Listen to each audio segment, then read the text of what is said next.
Hello, ladies and gentlemen, boys and girls. This is Rudy here with your yard service, and today more on a casual setup. This behind me is the veggie garden at the Euro Yard Service headquarters, and as you can see, it's quite weedy. And what we're gonna do, either use our hands and fingers to pull the weeds out, but as you can see, those are a lot of leaves. Weeds, I'm gonna say. So I bought a new tool here, a new toy or tool, whatever, and I'm gonna show you what it does. It's a slight variation from what I had last year, and hopefully it may work a little bit better in compacted ground. So let's see what we got.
All right, guys, so these are the Bolo tines here, and clearly they get all mudded up and entangled with all the weeds we have in the garden area here.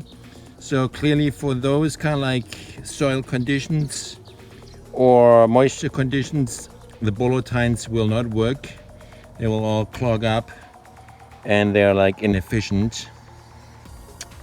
So for these conditions, I did water it because it was super dry, and so I don't know what works with those Bolo tines, what kind of conditions.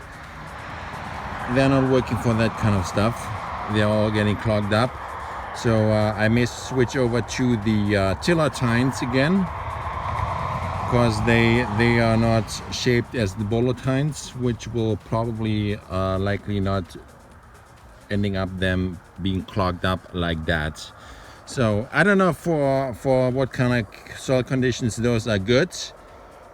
Obviously for that, what we got right here, especially with those kind of like heavy weeded areas, they do not work.